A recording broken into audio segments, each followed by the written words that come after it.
If you're a beginner mangaka who starts off your manga like this, I have to ask you, do you hate having readers?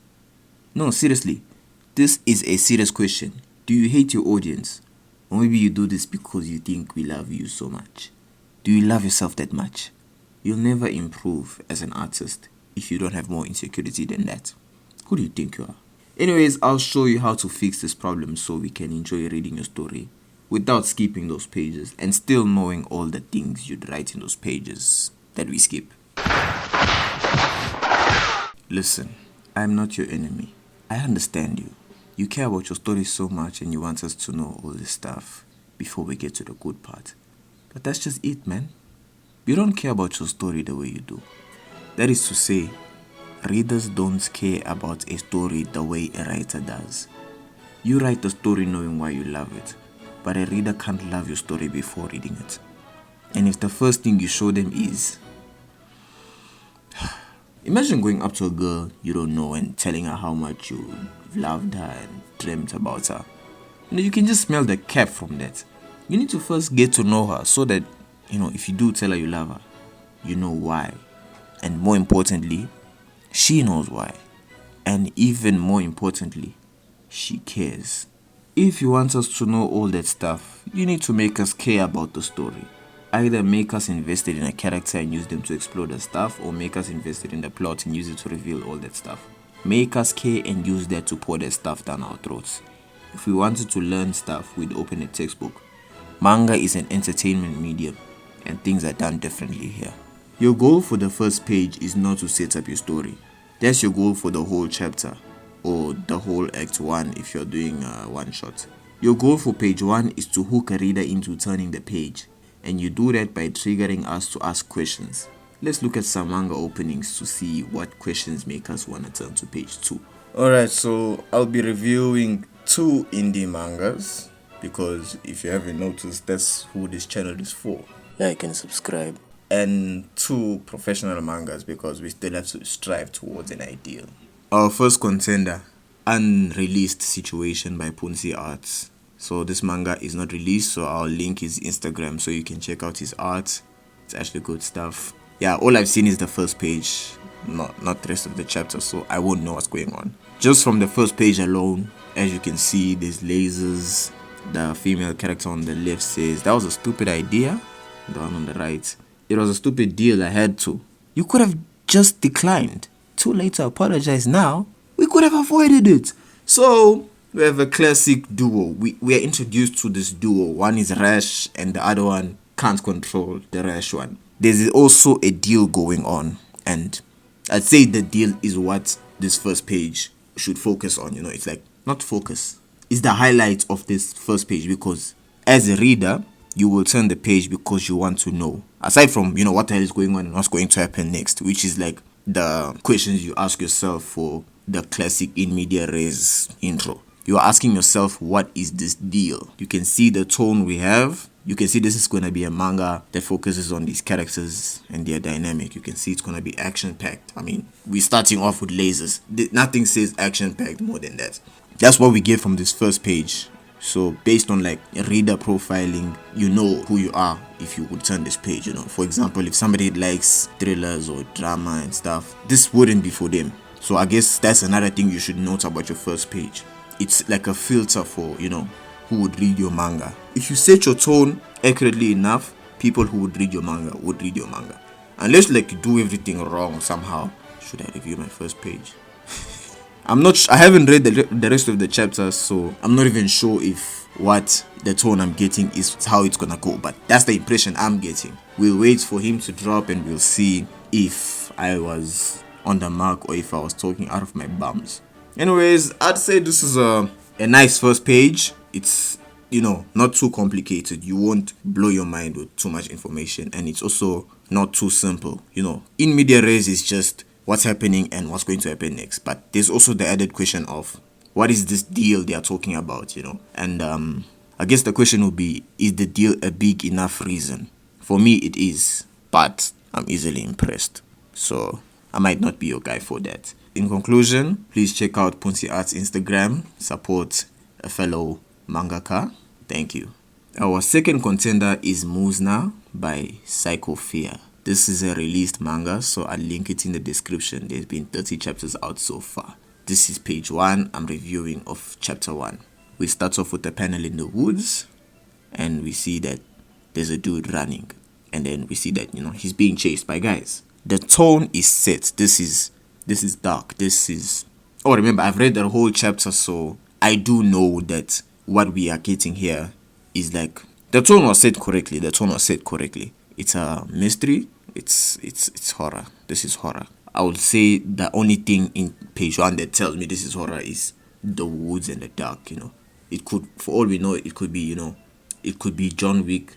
Okay, now I'm talking out of my bum now. Back to the task at hand. The questions we ask ourselves in media res: what's happening? What's going to happen next? But what's happening is answered. These guys are chasing him. So our question then becomes why? Why are they chasing him? Yeah, what's going to happen next? The questions we get from that are, is he going to get away or are they going to catch him? And after reading the whole chapter, I can say that these questions are delivered upon. So don't just throw questions in the end and leave us hanging. These questions are delivered upon in their own way. I'd say this first page would make you turn the page if you enjoy horror. Obviously, I've been saying it the whole time. And what would stop me from turning the page is as much as in media res always works, it's a double-edged sword because a guy running away from a group of people is very generic. That's what would stop someone from turning the page. But like I said, I'm easily impressed. I love when people use tropes we love because that's why we love them. So it's not a reason I wouldn't turn the first page. It's just a reason that the first page wouldn't be turned. And he used it well. If you read the whole chapter. So go and read the whole chapter. I'll link it in the description. Thank you. Alright, so our first professional manga is Prison School. Prison School commits the sin I've been complaining about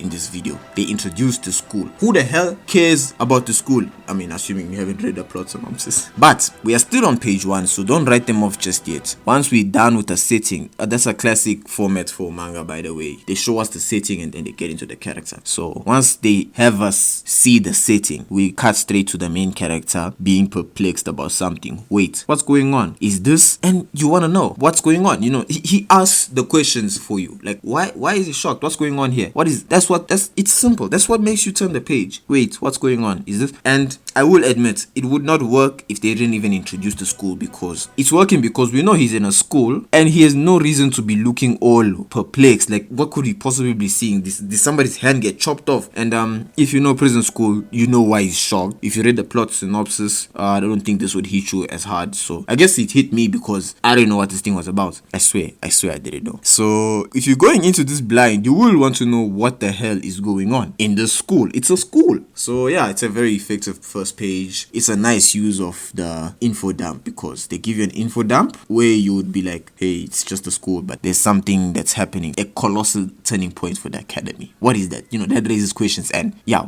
what's going on? It does well. I'd say check it out, but I'm actually gonna be like a good influence to you and tell you don't check it out. Our next professional contender, Vagabond. This opening page is just, it's very artistically encapsulating. This is a visual kind of thing. We don't get much information. All we get is some dude is lying down in the rain. I mean, he's definitely alive. His mouth is open. Then we see that he's in a battlefield where there's a lot of dead people here. Yeah, he's drinking the rainwater, so he's been there a while. He's probably thirsty.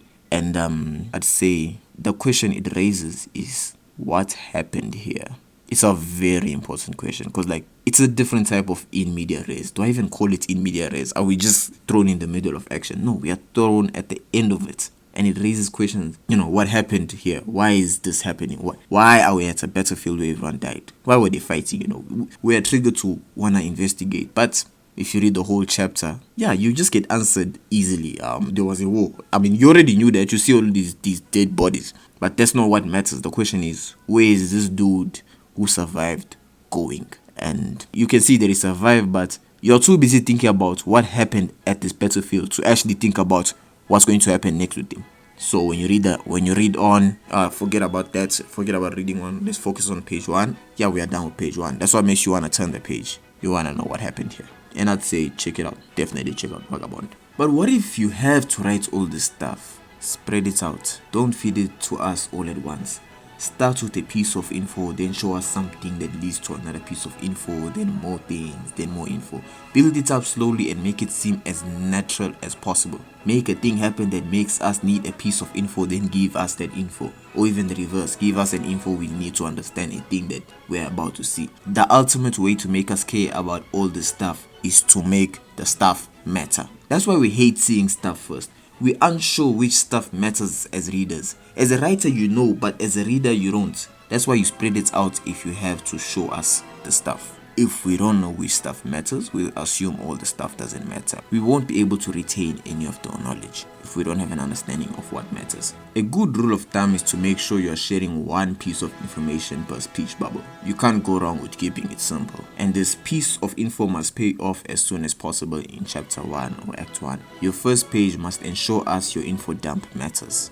If your first page is an info dump. That's how you make a good first impression. Don't just tell us scientists have been looking for ways to fight kaijus and they came up with Jaegers. Throw us in the middle of a kaiju attack and tell us about their reign, and then bring a Jaeger to come save the day while you tell us how scientists came up with them and explain their power system while you're at it. Or don't just tell us, oh, once there was a boy who was so funny. Give us a joke to show that it's funny, you know. It's info dump but packaged as characterization, I guess. Even if you can't spoil your story by telling us why certain info matters, then frame it as a mystery. Make us actually curious about it. What are Titans and where do they come from? Isayama knew the whole time, but he fed us the info so slowly that we could have the fun of theorizing about the Titan kingdom outside the walls. The whole time, he knew we were in the Titan kingdom. You need to be able to put yourself in your reader's shoes. You know, keep track of what info you've shown and what a reader would think based on that info, so you know what info should come next. Don't just throw it on page 1. The more we care about your story, the more valuable this info becomes. Don't just throw this info in preparation for the good part. Frame the info as the good part and then keep on leading us to it and away from it and around it, inside, above and under it. World building is one thing, but the key to great world building is how you explore the world in your story. And not every info has to be important for the grand plot. You can literally have wacky characters give the most useless information, like that one friend with weird fun facts, and that would add so much personality and flavor to your story. Or just have characters come up with their own theories about certain events, or characters to play around with your world even more. Non-plot related info like this that is still interesting gives your world life, because we subconsciously feel like there's more going on in a world